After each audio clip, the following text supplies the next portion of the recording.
Hej Eva, hyggeligt at møde dig. Hej. Mit navn det er Alberte, og jeg kommer til at være hovedinterviewer. Og jeg hedder Susie, og jeg er supplerende interview. Ja, og det er sådan, at vi jo har lavet en masse spørgsmål ud fra VUM, altså voksenudredningsmetode. Kender du til VUM i forvejen? Jeg har fået lavet en VUM før. Ja? Okay, så du er bekendt med det offentlige, og sådan, det er ikke dit første møde? Nej. Okay. Det er sådan, at fordi der er så mange spørgsmål, det er noget, der vi skal jo på en eller anden måde kende til dit liv på bedst mulig vis, og inden for så mange områder som muligt. Ja. Så må du meget gerne svare så kortfattet og præcis som overhovedet muligt. Det kan jeg ikke helt love. Jeg kommer nok til at tale uden tangent, så må I stoppe mig, hvis det er, men jeg kan ikke love, at det bliver så kortfattet, så I må bare stoppe mig, hvis det er. Okay. Og jeg tager det slet ikke personligt. Altså sådan der, det gør jeg bare, det forstår jeg godt. Okay, det er godt at vide. Ja. Okay. Er du klar? Ja. Ja? Så går vi i gang. Det første område, vi gerne vil snakke med dig om, det er sådan noget som egenomsorg. Egenomsorg. Ej, jeg hader det ord. Det er så forfærdeligt. Jeg kan slet ikke forstå, hvad det er sådan. I bliver ved med at nævne det, men jeg kan ikke forstå sådan, hvad det betyder. Altså, sådan, det hvorfor det er vigtigt. Det handler mere om du kan gøre rent derhjemme, eller spise morgenmad om morgenen. Jamen, jeg forstår ikke sådan der, altså, jeg forstår ikke, hvorfor det er vigtigt.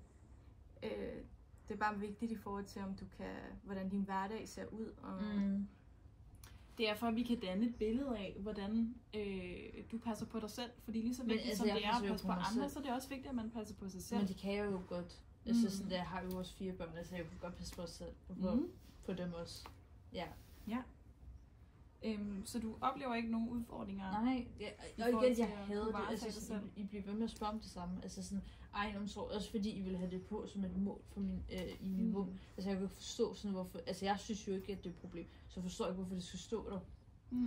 Hvad hvis vi går ind i de forskellige punkter, så kan du sige, om du er god til det, eller altså vi kan prøve, men altså jeg forstår det ikke.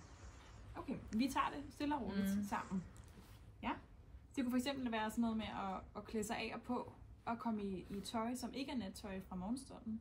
Og når man går i seng, at man tager nattøjet på igen. Altså, det kommer lidt an på, hvilken det jeg har. Det kan godt være lidt svært, men igen, altså sådan der, om jeg har nattøj på eller ikke nattøj på, altså. Ja. Ja. Ja. Godt. Det kan også være sådan noget som, at man husker at gå på toilettet. Sådan, om jeg skal noget den dag eller ikke. Ja. Og hvad med, går du i bad dagligt, eller? Igen, jeg har brug for nogle eksterne motivationer. Okay, ja. Jeg kan godt fornemme, at det er lidt et svært område, det her.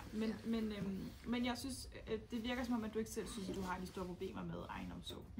Og den tror jeg, at den tager vi med os videre. Så jeg tror egentlig, at vi vil sige, at det er det for det her område. Så går vi videre til det næste, hvis det er okay med dig. Er der noget, du føler, du alligevel har lyst til at uddybe? Jeg synes bare, det er forfærdeligt. Okay. Ja. Så går vi videre til næste område. Det var det, ikke? Er der ikke gået